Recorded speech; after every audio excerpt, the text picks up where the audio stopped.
moment I walked into the farmhouse to attend the wine tasting, I sensed that this would be the most special wine event ever for me. South African vintage wines from the 1950s, 60s and 70s, together with some of the most influential personalities from the wine industry in one room. These accomplished winemakers who were involved with the process more than 50 years ago, the heart of the industry, joined together to celebrate and capture our unique wine culture, history and achievements. The beautiful, spacious, authentic farmhouse at Courchevel Wine Farm is perfectly suited for this event with spectacular views of the Franschhoek Mountains. Our hosts were Graham Falk and Sonia Hellinger, the owners of the property and the Courchevel Wine Collection. Ek is nie te bekommerd oor die kwaliteit van die wyne nie, want die ouens wat betrokke was om die wyne te maak is nie, julle moet bekommerd wees, dink ek. Ons kan maar net sê, hier is die wyne en kom ons kyk wat het gebeur met jou wyne. Die hele idee is, ons maak 'n venster oop 40, 50 jaar gelede. So 'n geleentheid kry almal van ons met een bottel. Maar ons kry dit nooit met so baie bottels, verskillende wyne. En die niceheid is, ons ken die mense wat die wyne gemaak het. Soos ons maar proe, dan kan ons sê wie gaan nou haal. En dan bring die persoon sommer die bottel ook mooi netjies in my so bring. En dan sal ek dit goed oopmaak. Dink jy ons moet maar gou die mense vinnig die kelder wys? Gaan wys vir die kelder.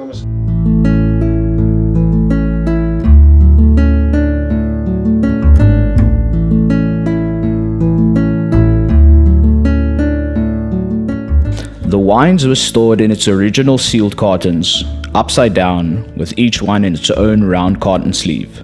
These boxes were stored in a dark room within a Cape Dutch house with thick walls and were not moved for several decades. We had the opportunity to view these wines in their original boxes. Graham added some flair to the occasion to allow each of the attendees to personally select a bottle of the wines that were to be tasted. What a beautiful moment it was as we all watched in anticipation when Gary Baumgarten opened the seal of a box that was sealed in 1969, after 47 years. We started with the 56-year-old Lanzarote Cabernet Sauvignon 1960, which immediately grasped the imagination of all due to its remarkable good quality more than half a century after it was made. This was the first year the teardrop-shaped bottle was used for the Lanzarote wines. Maybe also, it would be nice to, description of the wine anybody else can do, but if you can just also highlight a little bit the history, or whatever was behind the way of making wine, what was different in those days. Because this wine is actually still very nice and young. Unfortunately, there's the difference between the two bottles. I have the one bottle here, the other bottle is a little bit more developed than this one. And but Debbie, over to you. Ek kan julle iets sê oor die wyn wat ek wil, want ons voorkijk begin. We used to crush a lot of the grapes ourselves in the cellars at SFW, but we also used to buy wine in bulk from all over, not only Stellenbosch, but all over the grape growing area at that stage. There weren't too much Cabernet planted over the hill on the Kandiberg, but mostly from the dryland areas, Stellenbosch, Parel, Achterparel, Malmesbury, those places. The wines in the cellar that where I was involved, we used to crush, daai en alles handgeoes. Daar was nog geen machine en daai nie, handgeoes. En dan deur die druiwemeel, soos Meyers nou net gesê het, daai daar was die meestal bostok, mostly bush wines, en klein korreltjies en die ou agropoa, soos ons het genoem het, daai daar die druiwemeel het maklik vasgesit. Toe moes ons 'n klomp sin sou bysit om 'n bietjie los te maak. So die naam Lanzarote is maar net 'n handelsmerk. It's just a trademark. It's not nothing to do that the grapes came from Lanzarote at that stage.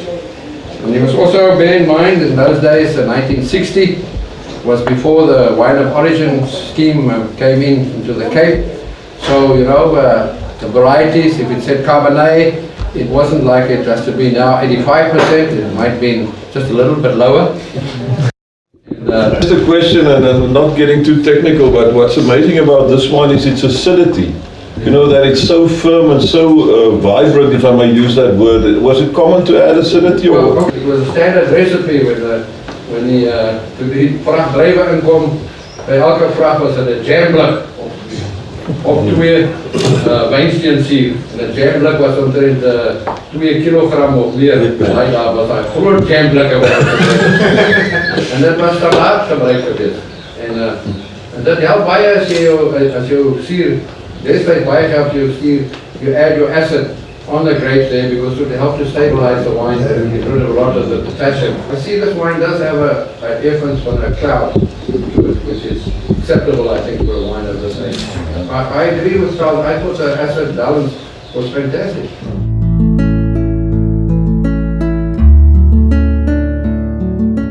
The Lanzarote Pinotage 1969 was out of the small 375 milliliter teardrop-shaped bottle. Despite the risk that a smaller bottle may not have the aging ability of its bigger brother, we were again pleasantly surprised with the relative freshness of this wine. Yeah, 1969 was, I would say, was my first vintage on my own because Dani was the previous winemaker. He died sadly just before the harvest, so I was almost a snotkop, a young student coming from university. And I can still remember I had a bed on top of the tanks, and I stayed there for almost 2 months in the cellar because we were harvesting about 1,200 tons in those days. And then the normal thing, Ronnie Merck's recipe for pinotage was a big apricot jam tin with acid on a ton of grapes. So it was open fermenters with the tin of acidity on the skins, and then you would visage like the French said, or push the skins through the juice. So that's more or less the recipe. Ons het een aand die ouer manne in die bedryf, toe was ek ook nog miskien die jonger is nou, genooi, en dis het om Dani van Uiterwyk en oom David van Oevergou. Hulle moet toe vir hulle wyne vertel, maar hulle dieselfde konsultant gehad. Toe sê oom Dani, maar hy het altyd sy suur toevoeging was op 'n ton 2 jamblikke. Toe sê oom David, magtig sê hy, maar ons het dan dieselfde man gehad wat ons geadviseer het, wat ons teen mekaar, toe die een ou 2 jamblikke wat bygooi, die ander ou met jamblikke. I had the opportunity to taste some of this wines, and for me this one is still brilliant, as it opens. I mean, we need to drink this in another 2 hours time. It's still got blackberry flavors on it. If you go back to the 63s that being young and the 61s, you have the opportunity, it still shows the fruit of that specific vintage, and that impresses me a lot. A good tannin structure, but also still alive. This wine can still go for quite a while, and that impresses me because Pinotage is one of the varieties that can age well, and it's just the stamp on it to show that it can age well, and compliments to Jan and to Yankee that were making this wine in those days. Right? Thank you, Jan. We now knew that the SFW wines were still very good as we moved on in anticipation to the Chateau Libertas 1970. It would be interesting to compare it with the modern version. So I think Chateau has come a long way. Unfortunately, one of the supermarkets started discounting it a couple of years ago, and suddenly Chateau's image and the sales and everything took a big dip. And I think people equate quality with price, and it has never sort of really recovered as far as I know. But it's always been a start marker wat my aanbetref vir ons wyne. One thing I wanted to say about the wines we've tasted so far, I think they go down very well in the Swartland because all of them have a little bit of cloud in them. Was it only Cinsault, Pinotage and Cabernet that year? Was there any other red varieties available? There was a little bit of Shiraz in a port varieteite, maar there wasn't much else to choose from. The Verdun Gamay 1980, Gamay Noir, was going to be very interesting due to the scarcity of this wine in South Africa. Well, Gamay is not known to be aged very long. It's got very soft tannins, and I think you pick that up immediately in this wine. It doesn't have the tannins or the pinotage of the Cabernet, but the sweet candied fruit you do pick up, which is definitely a Gamay Noir character. Lots of cherries, sweet boiled sweets, and I love the potpourri floral edge that comes through as well.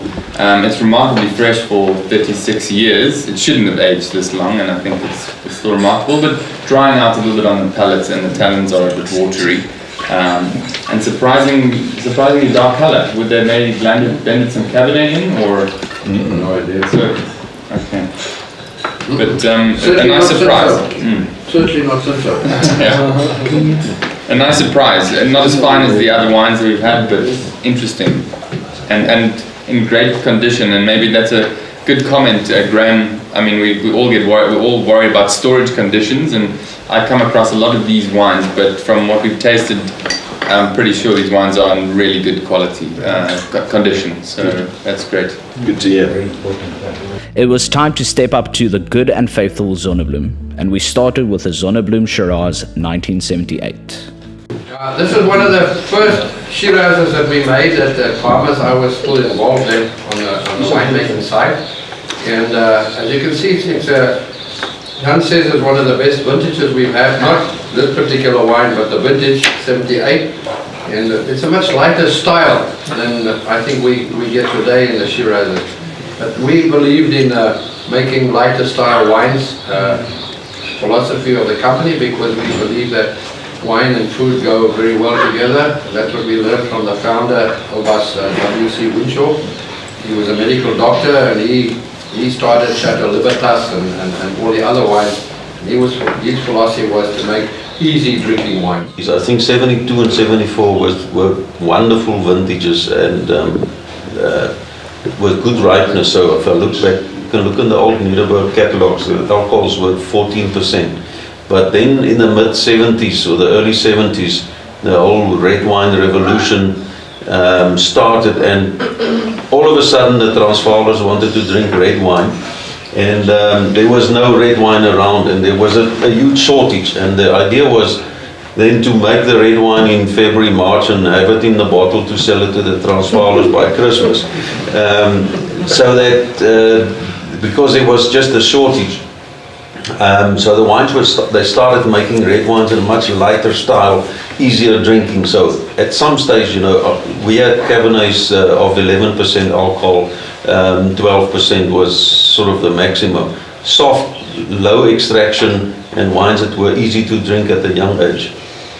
That's where Spats Sperling and the Transvaaler came to him, and he said, "Please, I would like some of your Cabernet." And they said to him, "Yes, which one would you like, the red or the white?" And the guy was completely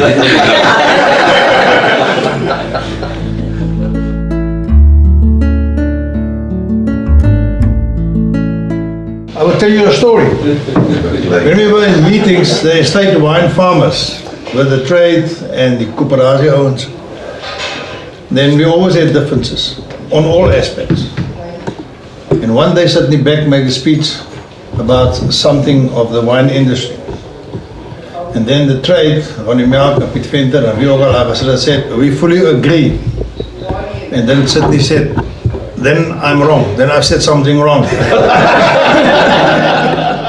The famous Alto Cabernet Sauvignon 1971, made by Oom Piet de Tooy, was selected by popular demand.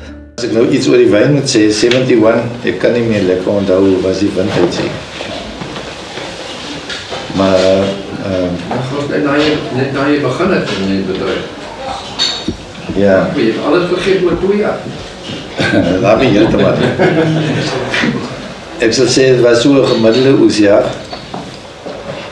maar die wyn het nog al die eienskappe van 'n goeie kerk, 'n bietjie amper die tea leaf karakter, wat nog aantreklik is. So, ek wil nie meer aan dit sê. Thank you. Yeah, I just want to add, I think that Alto has always been a red wine farm, and so they had a lot more of the traditional red wine varieties in South Africa. So, when it says Alto Cab, I'm sure it was a very high percentage of Cabernet in the Alto. Because I think that's pretty, die kat gaan op jou spring, Dani.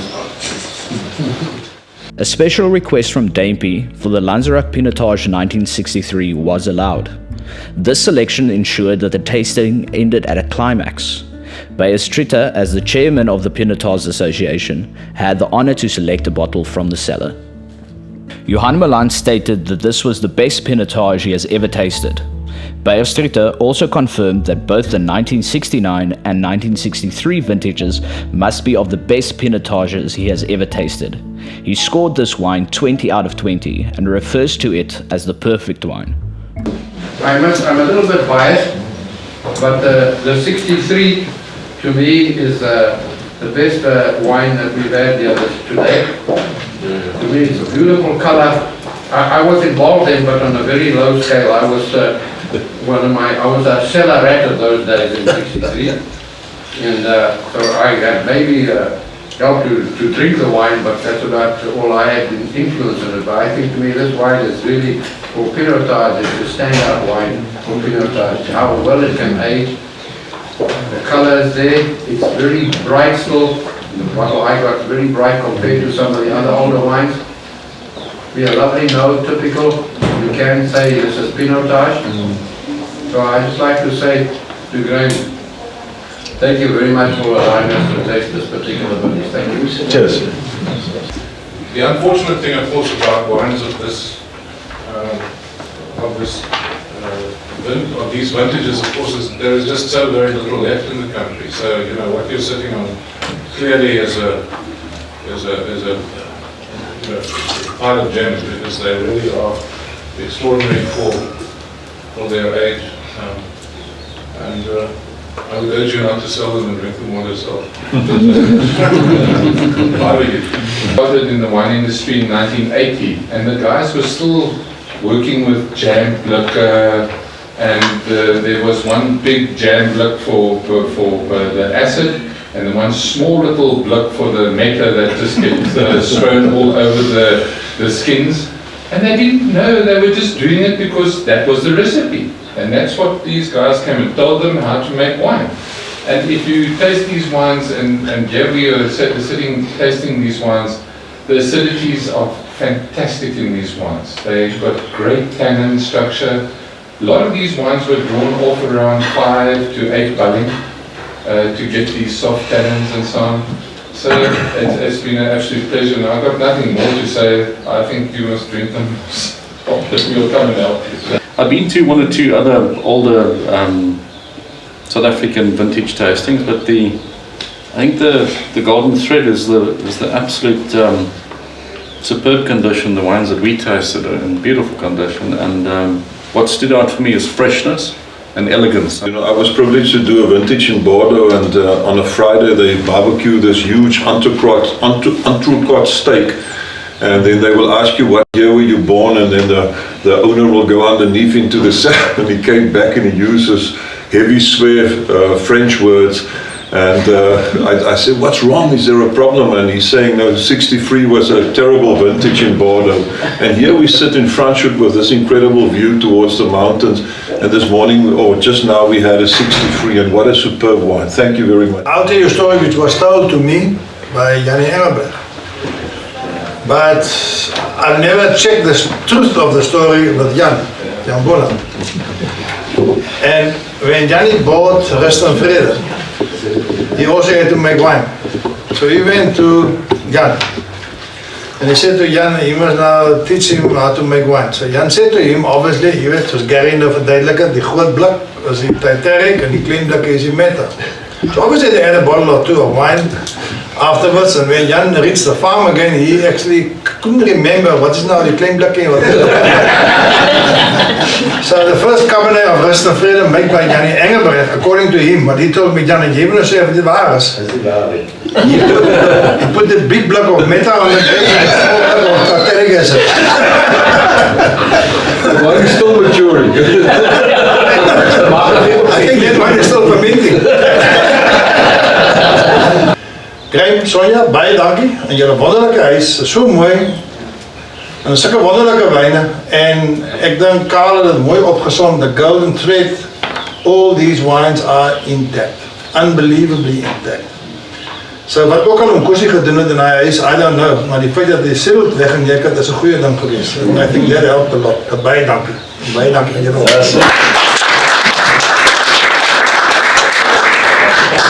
Right, nou kan jy nou maar 'n glasie wyn buite en jy kan nou maar begin sluk.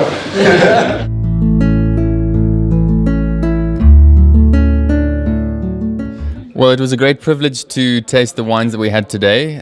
The wines from the 60s and 70s are truly unique in the world of wine, and these fine wines, and stored very correctly, are not very often found in South Africa, so it was a real treat. I think the wines that we tasted today were as good as any fine wines from Bordeaux of the same age, and we need to tell the world about those, about how good our South African wines are.